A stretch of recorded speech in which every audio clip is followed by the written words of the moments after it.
A fondo. Bueno, Ramón Saúl Sánchez libró hoy de ser deportado, pero quedan algunas dudas. ¿Se trata de una decisión definitiva o una decisión temporal? ¿Podrá solucionar su estatus migratorio? Vamos a ver la letra chiquita de esta decisión, porque como ustedes saben, el diablo está en los detalles. Así que tenemos aquí en persona a Ramón Saúl Sánchez. Muy buenas noches a todos ustedes. Bienvenidos a Fondo.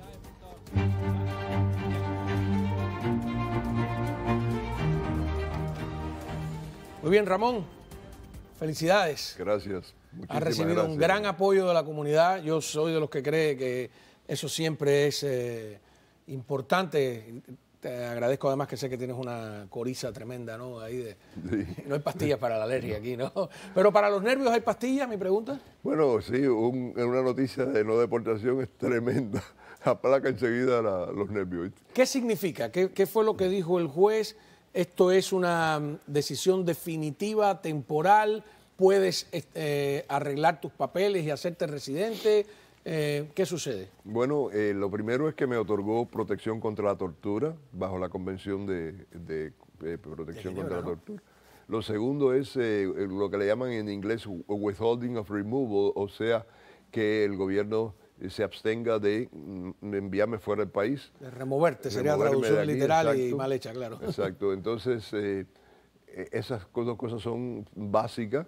El juez también entró al análisis de si el cargo que yo tenía, la acusación que yo tuve, por la cual cumplí prisión, de no hablar ante el gran jurado, si era una felonía con agravante o no lo era. Determinó que no era con agravante, porque mi intención no fue desobedecer a la corte por una razón maligna, sino por una razón de conciencia, y eso pues no es lo mismo cuando uno lo hace por desafío a la corte, ¿no? Y eso era muy importante. Mi abogado Wilfredo Allen, Kendall Coffey, Laura Jiménez y Luis Fernández y Ben Cuny presentaron una muy fuerte defensa, a tal punto que el mismo juez alabó la forma minuciosa que había sido presentado el caso. Y entonces nada, y ahora ¿qué queda ahora? Bueno, ya no me van a deportar, y también a la vez está pendiente todavía la residencia, lo cual debo conocer el resultado en unos meses. A ver, mucha gente que ha llegado en los últimos años no entiende, ¿no? Pero ¿qué es lo que hizo Ramón Saúl Sánchez? Porque ¿qué hizo tan mal? Vamos a, dentro de lo que la discreción legal permita, que aquí esto siempre es un enredo. Cuando tú te niegas a hablar ante un gran jurado, ¿qué año es eso? 1982. 1982. ¿Tiene que ver con la visita que en el 79 hizo Fidel Castro a las Naciones Unidas? Sí, eso es parte del proceso aquel de investigación. Eso, hubo un grupo, a ver, porque yo tampoco lo conozco muy bien el tema, hubo un grupo que trató de acercarse a Fidel Castro, digamos, o incluso de acabar con la dictadura, voy a hablar en esos términos, en cuando aquella visita que fue desafiante, etcétera, etcétera, y a ti te llamaron a declarar, ¿por qué? A ver, hay un informante, según las autoridades, hay un informante que le dice al gobierno que hubo un intento de atentado en contra del dictador cubano, y que hubo otro intento de atentado contra el embajador Raúl Roa Curí. Pero nada de eso se produjo, no cogieron a nadie con las armas en las Naciones Unidas. Yo nunca escuché ningún atentado a Fidel Castro en aquel momento. Sí escuché que le hicieron un atentado a Raúl Roa Curí, eso sí salió en las noticias. Yo no tenía conocimiento de ninguna de los dos, tenía conocimiento. Pero era que en aquellos tiempos y siempre habían instrumentos legales, jurídicos de este país que se utilizaban para tratar de aplacar cualquier cosa que se hiciera en contra del régimen de Cuba, cuando había un acercamiento, etcétera, ¿no? Entonces, esa era la percepción de nosotros como comunidad. Entonces, como una decisión de conciencia, yo dije de antemano, yo no voy a... Te llamaron porque tú eras miembro de la organización. No, yo no era acusada. Miembro, yo nunca fui miembro de Omega 7. Omega 7. Eso lo dice el chivato y eso lo dice el propio Rudolf Giuliani, que fue el fiscal del caso. Giuliani fue el fiscal. Giuliani fue el fiscal. Vueltas a la vida, ¿no? Sí. Qué vueltas da la vida. Vuelta da la vida. Que es irónico. Pero bueno, la cuestión es que hoy se dirimió eso en la Corte, se analizó. Entonces, disculpa, para los que no están enterados, entonces, a ti te llaman y tú te niegas a declarar. Me niego a declarar, sí. Y eso aquí, yo creí que era, si tú te negabas a declarar ante el Congreso, pero tú no tienes derecho al silencio, supuestamente. Claro, uno puede reclamar la quinta enmienda. No hablo porque a lo mejor eso me incrimina. Okay. Entonces el gobierno se puede virar y decirte, bueno, te doy inmunidad, lo que tú digas no va a ser utilizado en tu contra. Y en ese caso, el juez te puede poner en la cárcel si te niegas a testificar hasta tanto tú decidas testificar, o hasta que se le haga evidente al juez que tú no vas a hablar, o la vida del gran jurado. A mí me pusieron en desacato civil, que es ese proceso que te acabo de decir ahora, y cuando ya viene llegando el fin de la vida del gran jurado, que son 18 meses, yo a los 14 meses empiezo una huelga de hambre para adicionalmente demostrar que yo no iba a hablar. Y lo que pedía era que o me acusan de algo o me dejan libre, porque la ley es clara, la ley dice que no se debe mantener una persona encarcelada bajo desacato civil, que no es un delito, si es evidente para el juez que la persona no va a hablar, porque entonces se convierte en punitivo y esa persona, como no ha sido juzgada y sentenciada, no se le puede dar un castigo. Entonces, si a los 135 días, 26 días en huelga de hambre, caigo en estado de coma, ordenan a mi alimento con unos tubos por la nariz. ¿Cuántos días de huelga? 135, porque a los 26 días me ponen unas mangueras por orden del juez y me siguen alimentando con unas jeringuillas grandísimas hasta que llega el día 135. En ese día es que me acusan. Yo como pedía que me acusaran y me acusan y no me acusan de ningún delito. Nunca fui acusado de terrorismo ni nada de eso. No fui acusado de eso nunca, ni convicto de eso.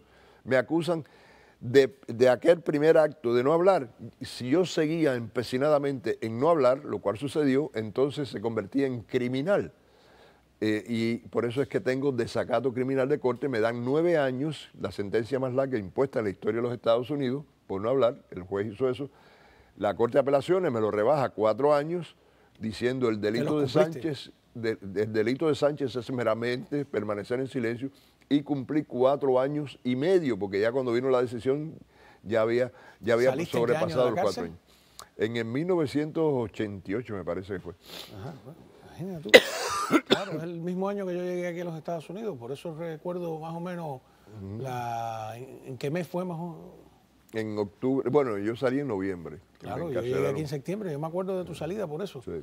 Que es algo que me daba. Ahora, es tremendo porque aquí en Miami hay montones de gente que participó, por ejemplo, en las guerras imperialistas del castrismo, en Angola, que fueron miembros del MININ y trabajaron en operaciones secretas, verdaderamente terroristas, gente que participó en todas las organizaciones terroristas de América Latina y están aquí y se hacen hasta ciudadanos y reciben food stamp y de todo. Entonces que ahora, porque por el régimen castrista, yo ya lo dije la otra vez, que tengo pruebas y evidencias en el año 92 en reportaje que hice de que el régimen te tenía pues ahí vigilado, acosado, te habían disparado. O sea, tú eres un blanco del régimen castrista y una pieza que ellos han querido tener de vuelta, ¿no? Yo una vez le pregunté a un agente de la seguridad del Estado que había desertado y le dije, bueno, ¿por qué Ramón Saúl Sánchez? Dice, bueno, porque ellos hacen exámenes psicológicos de sus opositores y han llegado a la conclusión de que Ramón Saúl Sánchez es de verdad un convencido de la causa.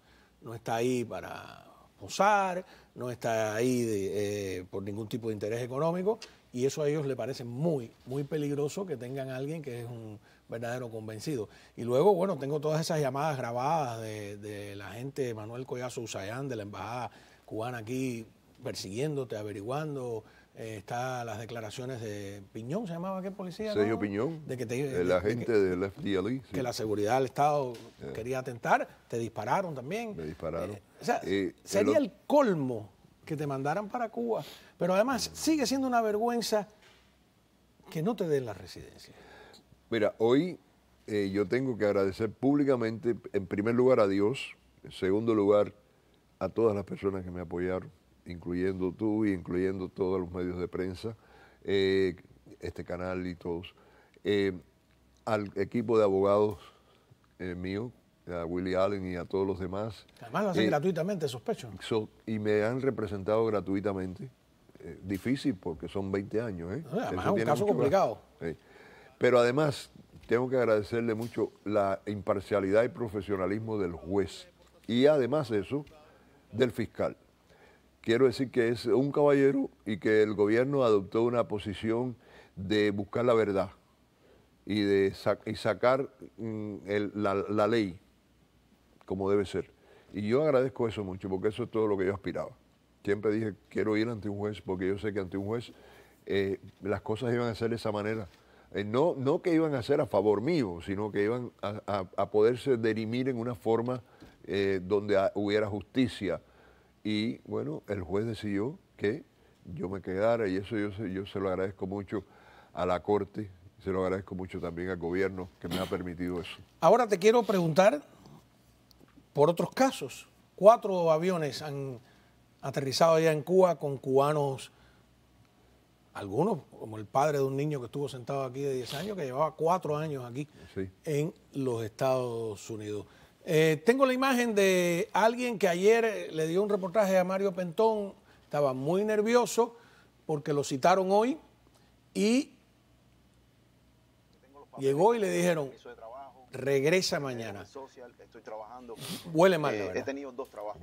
¿Qué piensas del caso de este señor que, como él dice, solo ha trabajado desde que llegó aquí, mañana podría ser deportado, y de los otros deportados? ¿Qué podemos hacer por ellos? Bueno, no conozco los detalles de él, pero una de las preocupaciones que yo tenía era precisamente que no reconocerse los elementos que estábamos presentando nosotros, en el caso mío, pudieran ser utilizados también en el futuro, en mi deportación, para deportar a otros cubanos que han tenido encuentros con encontronazos con la ley por su lucha por la libertad de Cuba, por ejemplo, y que terminaran deportados, ¿no? Así que tengo que saber más de no, pero estos son cubanos, nada, que han llegado aquí o por mar o por la frontera, y que algunos que llevan mucho tiempo y que... Conozco casos donde el juez le ha dicho, ya Fidel Castro murió en Cuba, no hay dictadura. Bueno, eso a nosotros nos pasó con miembros del Movimiento Democracia que desertaron, o sea, que se fueron de Cuba, entraron por frontera, los cogieron, tenían sus carnets, tenían su información, etcétera, y un juez allá por Arizona, creo que fue, no me acuerdo dónde, dictaminó que esas 4 personas, que sí que eran activistas, reconocía eso, pero que ya no había problema en repatriarlos porque ya los Castro no estaban en el poder, habían otra gente. Eso es falta de información, eso es... Yo creo que hay una política desde arriba, y mi experiencia es que inmigración es la justicia, pero tiene... yo diría que otras vías, lo vimos con Elian González, claro, ¿no? Claro. Que la 13ª Corte de Apelaciones recomendó que tuviera un día ante un juez de familia, pero reconoció que al estar en manos de inmigración tenía vía libre para deportarle, al otro día tú estabas allí. Es bastante ya sabemos lo que pasó, sí. ¿no? Todavía tengo el culatazo en la cabeza y es parte, todo ese escenario es parte de por qué se encolaron conmigo tanto tiempo, ¿no? Porque yo creo que es lógico, ¿no? Sí. Pero sí, vamos a ver muchas cosas de esas pasando en los tiempos que vienen.